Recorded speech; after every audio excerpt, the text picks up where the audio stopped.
When I returned home for the first time in few months, the house of memories where I grew up was being put up for sale. Since you were the one who said I could do whatever I wanted to do, I did it whatever I wanted to do. If the compensation needs to be paid, then you should be the one who should pay it. It's your own house. Ha! This is my revenge because you continuously looked down on me because I was poor. Go to hell.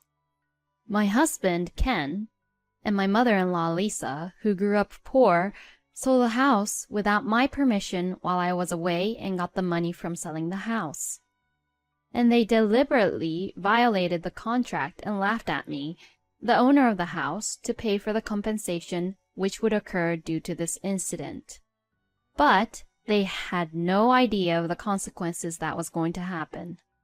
Their selfish action was trampling on the feelings of not only me, but also to my parents. I'll never forgive them for what they have done. I have to pay because it's my house. Huh. Yeah, you better hurry up and pay. If you say that, then this house is not owned by me. Huh?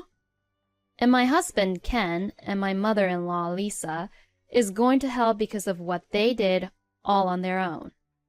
I have been married to my husband, Ken, for 10 years. Ken and I have known each other since we were kids and have been together since we were young. We are in what is called a marriage in which I have a significantly higher socioeconomic status compared to Ken.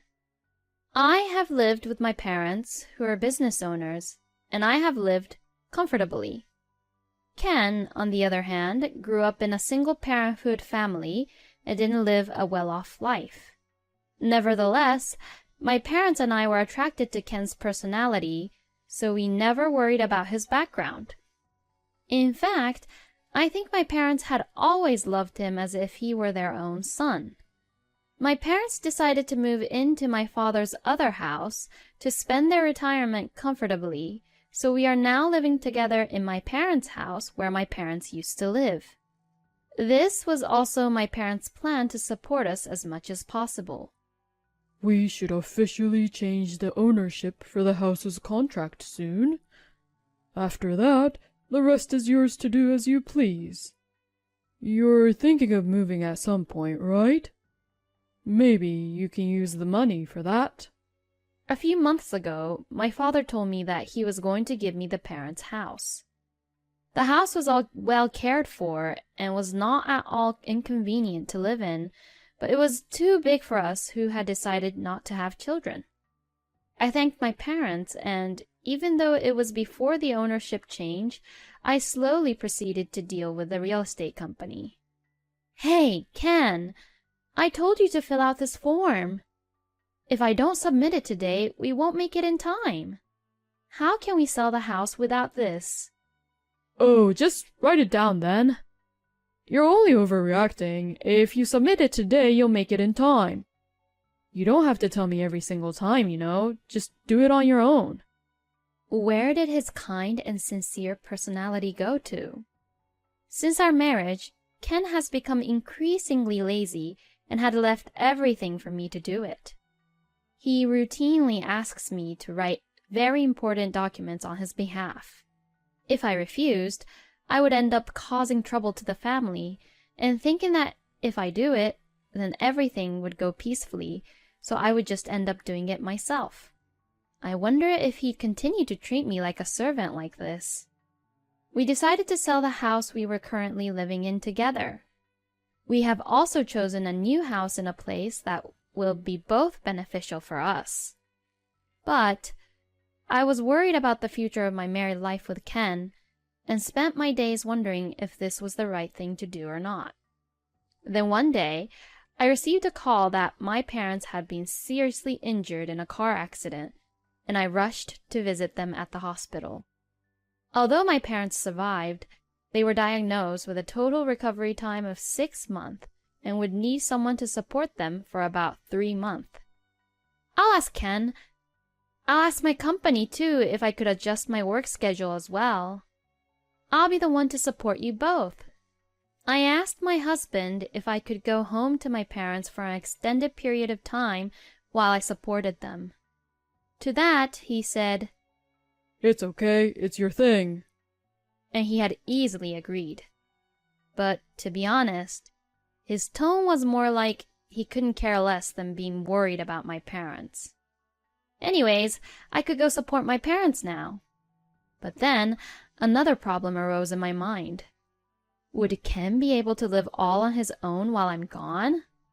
Ken is one of those people who can't do any house chores. He can probably manage to eat, but he's not able to wash his own clothes, and the idea of taking out the trash on a certain day of the week is never in his mind. I wouldn't want my house to become a garbage dump. I was a little hesitant, but I explained the situation to my mother-in-law, Lisa, and asked her to support Ken. Please feel free to use anything and do anything in the house as you like. Oh my, you're in a lot of trouble, aren't you, Mary? I'm sure your parents have enough money to hire someone to support them. Or are you just missing your own parents, Mary? Don't worry, I will take good care of my own son. So don't you worry, you could stay longer than 3 months if you want. Lisa loves Ken very much, and probably sees me as the woman who took her son away from her. I was uncomfortable with the sarcasm that she would say to me whenever we had conversations like this. However, I thanked Lisa while suppressing my annoyed feelings because I knew that she was the only one who I could rely on at the moment. Then, I only got what I needed and headed to where my parents were. Every day was very hectic, and 3 months passed by so quickly and I couldn't really be in touch with Ken properly. But it was worth it, and my parents were getting better day by day, and once life after the hospitalization had settled down, I was ready to go home. I got into the car and hurried home. Leaving the natural surroundings of the town behind, I made my way through to the familiar landscape and arrived at home. But what? The house was no longer the house I knew. A for sale sign was posted in front of the house, and the real estate agency which was listed on the sign was unfamiliar to me. What's going on? I panicked and called Ken. On the other end of the line, I heard Ken snort out a little laugh, as if he was mocking me. "I sold that house and moved back to my parents' house. I did everything for you while you were gone." I didn't understand a word my husband said, so I went straight to my in-laws' house to have him explain the situation to me. When I arrived at my in-laws' house, which was a 5-minute drive from my house, the first thing I saw was my personal belongings piled up at the front door. I was startled and confused and... "Excuse me, I'm gonna pass by." The contractor who came up behind me rang the doorbell to the house, exchanged some paperwork with Lisa, and then loaded the pile of my personal belongings into his truck and left. And afterwards, Ken came out of the house, and both Lisa and Ken looked happy as they were counting the money they had received from the contractor, and I couldn't even seem to recognize them since they dressed all fancy, and their car even had changed into a luxury car. "Hey, Lisa! What is this all about?" I stormed up to Lisa in a semi-panic state. What are you even saying? I got rid of your stuff at that house for you. You bought all those useless stuff. I guess daughters like you don't know how to take care of your own stuff well, since you were too well off. You are such an unfit wife to put your own parents before your own husband for such a long time. I feel so sorry for my Ken, having such a scumbag wife. That's why I even told him to get a divorce from such a woman like you. Then Ken told me that the house was now in your name, so I decided to take it in exchange for alimony. I found a real estate company that would pay me a very good price for the house and sold it quickly. Since you were the one who said I could do whatever I wanted to do, I did whatever I wanted to do." Then Lisa showed me the contract she had with the real estate company, smiled condescendingly at me, and explained the whole story. The contract was dated about a month ago. But that house should have already been under a contract with another real estate company, right? And if it's my house, any contract without my signature would be invalid. You did it without even telling me, and now you've breached the contract, and they'll ask to pay compensation. In panic, I said this to Lisa about the consequences, but I already heard that from my Ken. But it was you who signed the contract to another real estate agency without even asking my son, right? That's none of my business. So all I did was what you did, doing everything on my own. I couldn't care less about who signed the contract and whatnot. It's what you do regularly, right? So if the compensation needs to be paid, then you should be the one who should pay it. It's your own house." She shrugged it off as she said that. It seems that she believes Ken's story, which was told only from a victimized perspective. I felt that there was nothing I could say to Lisa, so I looked at Ken's face as if to ask for help. But I was astonished to see that my husband was also looking at me with a sarcastic smile on his face, just like Lisa. Finally, this day had come. This is revenge, you know. You've really been making fun of me for being poor all my life, huh? I'm the only one in the family with a different standard of living and values. You and your parents must have found that amusing. I have always felt miserable when I was with you. If being poor is so funny to you, then I'll teach you about what money can do. I don't accept that you're the only one who has a nice, good life. Go to hell. Ken vented his resentment towards me and slapped me with the divorce papers, which were all signed except for my signature stamp. I could have had Mom do everything and turned it in, but then it wouldn't have been a good revenge anyways. What an amazing dramatic turn of events. This is quite a scene where the young lady who made fun of the poor gets slapped down. There's no daddy or mommy here to help you out. Now, what are you going to do about it? Ken and Lisa seemed so satisfied with what they had done and looked really excited. But I was just so fed up with them that all my anger went away, because both of them are making a fatal mistake. Look, I'm sorry to interrupt your very excited moment, but this house is not mine. You guys are the ones who are going to hell. Huh? Huh? I've decided to reveal everything. There was no reason to cover for them anymore. I took out a document from my bag and showed it to them. This is the official registry of that house. As we talked on the phone the other day, the ownership name has been changed to Ken's name. As you know, with my parents' accident, the process has been delaying. But it changed just a week ago when you both agreed to sell the house. Huh? I didn't hear anything about this. Of course you didn't. I called you to check it if I should mail it to you, but you didn't even listen to me at all and just told me to take care of it. You probably don't even remember this, but I double confirmed it with you if it was all right or not. Ken stared at the registry document and looked at me in disbelief. How could it be Ken's? Normally, if I was the parent, I would have given it to my daughter, you know. Lisa was also in shock and rushed to confront me. Well, this is what my parents wanted. My parents had always loved Ken like their own real son. They also respected you, Lisa, as a respectable person. When they decided to give us the house, my parents believed that Ken would always take good care of me and that it would be a way for them to show their appreciation to you, Lisa, who had worked so hard to raise such a fine husband.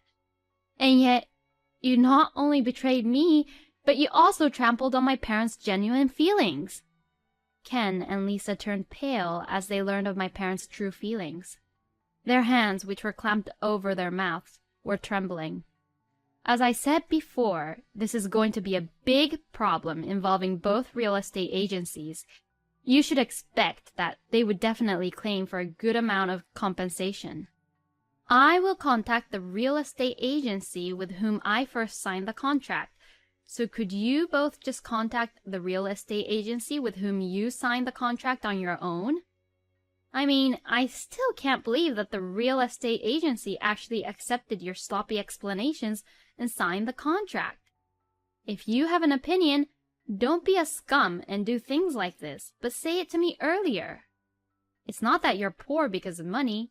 You're poor because of your hearts.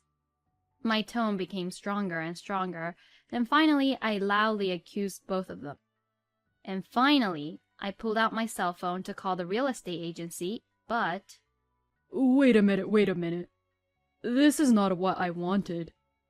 I was just sad because you left me. Anyway, let's work it out together as a married couple. Oh, I know.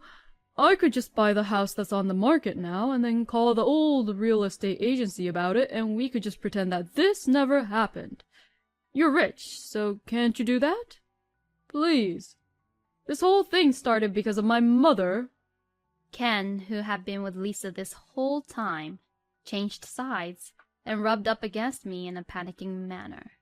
He was probably trying his best to get me in a better mood, but he didn't seem to realize how selfish he sounded. Hey, Ken, are you betraying me now? I made all the arrangements for you. I can't believe that you'd abandon your own mother and putting your wife first. What a heartless son! Oh? From what you said previously, it's scum to put parents first, right, Lisa? Then you're lucky that Ken is not a scum, aren't you? You should be saying that he's a fine son. Lisa seemed indignant at her own son's betrayal, but her own comment that she made previously bit her back, and she was unable to say anything anymore. That's right. You're the most important person to me right now, Mary. I'm going to change my attitude once again and do my very best. So... Don't get me wrong. No one said anything about forgiving you. Seeing that I had gotten Lisa to quiet down, Ken happily took my hand, but I briskly brushed his hand away and glared at him coldly. I was already fed up with your laziness to begin with. Besides, when things like this go wrong, you tend to blame other people, huh? And you leave people to take care of your own problems, huh? How can I even trust you to change your attitude? Let me say it clearly. I'm not your secretary or your servant. If you are an adult, you should at least take responsibility for your own actions. You will pay for this for the rest of your life. You and Lisa, both of you. With that, I snatched the divorce papers from Ken's hand, stamped my signature on the spot, and left the two of them, who were both in a shock. After that, despite some troubles, the divorce from my ex-husband was successfully finalized. Ken and Lisa sued my family, claiming that they had just been cheated by my parents and that our family was responsible for compensation, but of course, they lost. As expected, they are now being held liable for compensation by both the real estate agencies, and I am told that they would have to pay a significant amount of money because of their malicious actions. On top of that, they seem to blame each other for each other's fault, And from this, it looks like that they will be at rock bottom for a long time. As for me, the company had arranged for me to continue working remotely so that I could support my parents. So, I'm going back to my parents' place and continuing to support them while I work. Honey, your bath is ready. Thank you. I'll wash the dishes, so you get in the bath first today. You must be tired after your rehab session. Well, then you should get in, Mary. I'll get in later. I also want to clean the bathtub after anyways, so you should get in and relax in the bath, Mom. My parents are still undergoing rehab from the accident, but they are still supporting each other and spending time together happily. I began to live with my parents for the first time in a long time, and seeing the two of them forever getting along with each other, I think to myself about this. After seeing my parents, I realized what was missing in my marriage with Ken. I think that it was respect and consideration for each other. There are things that I could have done to be more considerate, but thinking back, I don't believe that Ken and Lisa had any such feelings for me. At first, I was quite sad and frustrated by the divorce from Ken, but now I can say with confidence that it was for the best. If I ever meet someone again, I'll have to be very careful the next time. I hope I never have to worry my dad and mom again. I decided that I would definitely take the lessons I felt from the incident with Ken and Lisa and apply these experiences to the rest of my life. And I would also remember and never forget to thank my parents as I started my new life at a new place.